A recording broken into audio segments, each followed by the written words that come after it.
Ahora hablemos de los derechos laborales. Con toda seguridad, todo mundo ha escuchado de los empleados de X empresa tienen ciertos derechos en el trabajo y como tales se les deben proporcionar sin mayores problemas.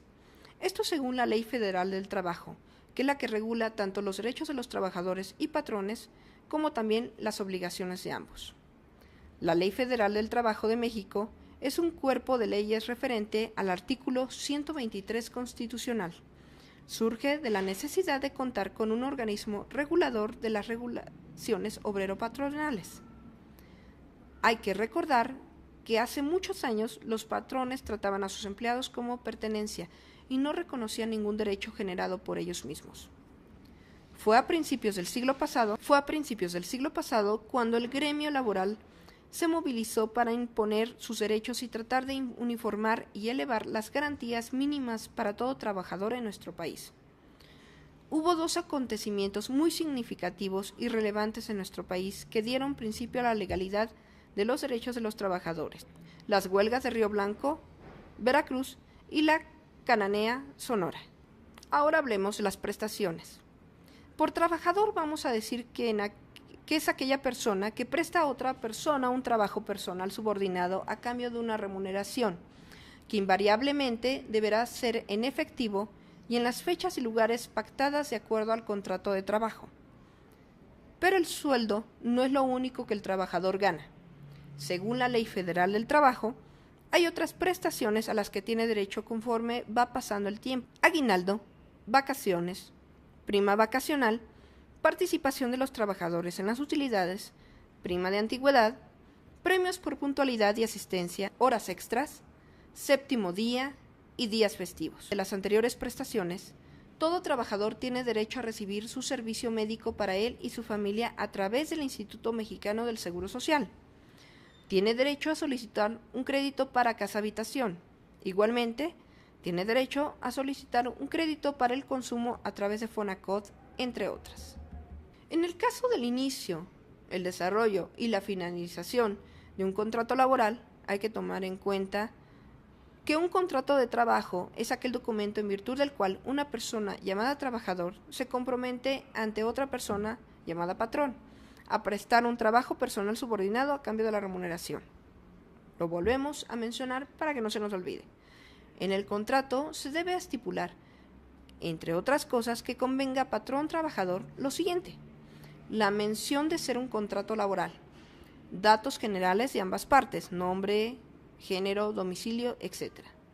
La vigencia del contrato, por obra, tiempo determinado o indeterminado.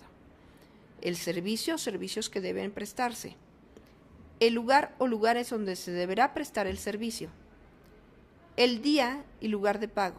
Las cláusulas que contengan alguna de las condiciones generales de trabajo, así como las prestaciones laborales que por ley el trabajador tendrá que percibir: aguinaldos, vacaciones, día de descanso, entre otras. Por otra parte, si no existe un contrato firmado en que conste las condiciones de trabajo, los trabajadores se encuentran protegidos por la Ley Federal del Trabajo, pues en sus artículos 21 y 26 se dice que el trabajador queda protegido ante la inexistencia de un contrato laboral, responsabilizando totalmente al patrón por la falta de este. Es importante saber que hay un contrato que firmamos en forma individual. ¿Qué es un contrato colectivo? Pues bien, un contrato colectivo de trabajo es aquel que es celebrado entre uno o varios sindicatos de trabajadores y entre uno o varios patrones, o uno o varios sindicatos de patrones, con el fin de establecer las condiciones bajo las cuales debe presentarse el trabajo en una o varias empresas o establecimientos.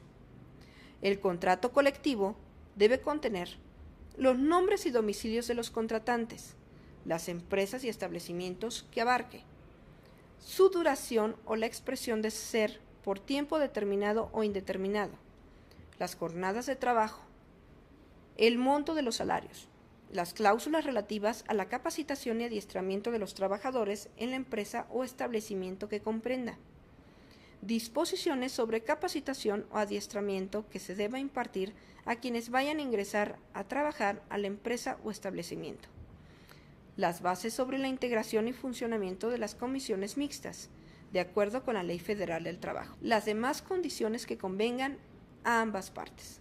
En el desarrollo de la relación laboral, como te podrás dar cuenta, la Ley Federal del Trabajo contempla un sinfín de artículos que protegen al trabajador, o bien dan garantías al patrón, por lo que sería una labor titánica el transcribir todos los artículos relativos a los derechos y obligaciones, y solo se están mencionando de una forma muy concreta algunos de estos artículos para que tengas una idea general de los mismos. Son obligaciones del trabajador, entre otras, las siguientes: cumplir las disposiciones de las normas del trabajo que se les sean aplicables, observar las medidas preventivas e higiénicas que acuerden las autoridades competentes y las que indiquen los patrones para la seguridad y protección personal de los trabajadores, ejecutar el trabajo con honestidad, cuidado y esmero apropiado y en la forma, tiempo y lugar convenidos, dar aviso de inmediato al patrón, salvo caso fortuito o fuerza mayor de las causas justificadas que le impidan acudir al trabajo, restituir al patrón los materiales no usados y conservar en buen estado los instrumentos y útiles que les hayan dado para el trabajo, observar buenas costumbres durante la prestación del trabajo y otras obligaciones de carácter general que encontrarás en el artículo 134 de la Ley Federal del Trabajo.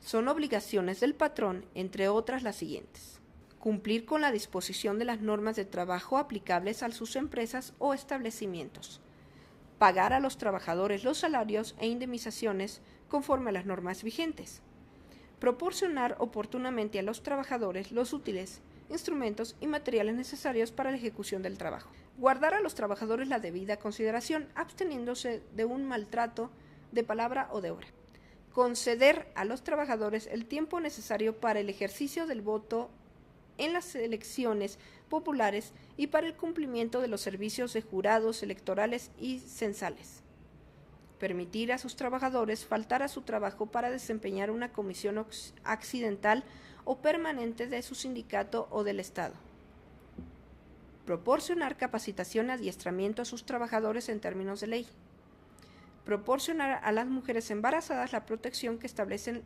los reglamentos.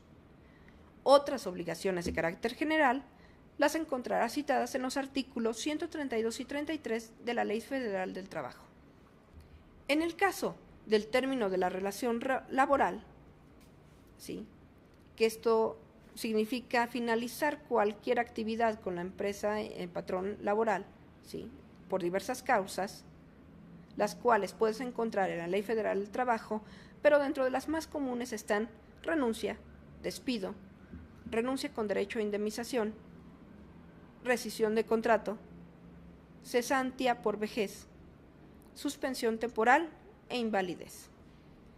Hablemos ahora de cuando se finalizan los contratos laborales, o más bien obrero-patronal, podremos hablar de una junta de conciliación arbitraje. Esta palabra seguro la conoces, la palabra de conciliar, y claro que sabemos su significado. La Junta de Conciliación y Arbitraje es un organismo gubernamental tripartita, es decir, que está formado por un representante de los trabajadores, uno del patrón y otro del gobierno, o por igual número de representantes de trabajadores y patrones y uno del gobierno. Nos estamos refiriendo, por supuesto, a la Junta de Conciliación y Arbitraje de nivel federal, pues también las hay locales. Esto y sus funciones lo puedes encontrar en el artículo 527 de la Ley Federal del Trabajo, donde vienen atribuciones y funciones de la misma. Ahora pasemos a un tema muy importante para todas las pymes, que es el aspecto fiscal. El aspecto fiscal que se instrumenta en México ha logrado fortalecer las relaciones fiscales intergubernamentales del país y fortalecido su sistema de coordinación hacendaria. Las principales medidas adoptadas son el aumento de participaciones federales a estados y municipios. Los grandes desafíos de este proceso son lograr un equilibrio en la división de funciones y recursos financieros entre los tres ámbitos de gobierno, federal, estatal y municipal, con un balance tal que permita sobre todo a estos dos últimos cumplir con mayores atribuciones decisorias propias de todo ente gubernamental. Pueden traducirse en mayor capacidad de respuesta y de autoridad frente a la demanda de servicios regional y local. El cumplimiento de estos retos constituirá un fuerte impulso al federalismo fiscal mexicano. La importancia de conocer las contribuciones fiscales por parte de todas las personas físicas y morales que se encuentran en nuestro país, ¿sí?, y en los diferentes estados es primordial, ya que de estas contribuciones dependen en gran medida los avances y desarrollos del mismo. Es prioridad que todas las personas físicas y morales conozcan más a fondo todas las obligaciones fiscales, podrán cumplir con oportunidad, equidad y responsabilidad. Es por esto que al hablar de impuestos, personas físicas, personas morales, gasto público y derechos universales del hombre, estamos manejando conceptos que corresponden al ambiente fiscal de las empresas y que nos ayudan a entenderlo y adentrarnos debidamente a este campo. Existen varias razones por las cuales el gobierno puede recibir ingresos, y una de ellas es por conceptos de contribución fiscal, como son los siguientes: impuestos, derechos, aportaciones de seguridad social, productos, aprovechamientos y contribuciones de mejoras. Al hablar de impuestos, gasto público, personas morales, personas físicas, etc., estamos refiriéndonos al ámbito fiscal, y todos ellos nos dan el ejemplo a seguir y comprender mejor los complementos, conceptos que este ambiente maneja. Parte principal de los conceptos fiscales son las llamadas actividades empresariales, como las que se definen en el artículo 16 del Código Fiscal de la Federación, como aquellas actividades que se clasifican como industriales, ganaderas, avícolas, de pesca, agricultura, comerciales y de servicios. El país, el Estado, los municipios se han preocupado por emitir una ley específica para cada tipo de impuesto. De esta manera resultan las leyes de los impuestos, y tanto por impacto en el monto recaudado como por la generalidad de su aplicación se denominan Ley del Impuesto sobre la Renta, llamada ISR, Ley del Impuesto del Valor Agregado, comúnmente conocida como IVA, Ley del Impuesto Empresarial de Tasa Única, IETU, Ley de Depósitos en Efectivo, IDE, y Ley del Impuesto sobre Producción y Servicios, el IEPS. Dentro de los regímenes fiscales tenemos una división entre personas físicas y personas morales.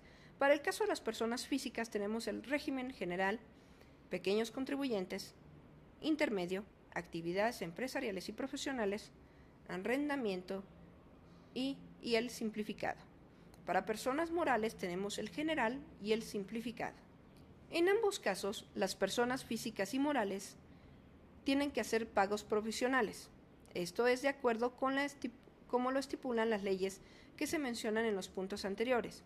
Están obligados a pagar provisionalmente el impuesto sobre la renta, el impuesto al valor agregado, el impuesto sobre producción y servicios, impuesto empresarial tasa única, impuesto de depósitos en efectivo, el impuesto sobre sueldos al Estado y el impuesto sobre producción y servicios, de acuerdo a calendario publicado por el Diario Oficial de la Federación y la Secretaría de Hacienda y Crédito Público.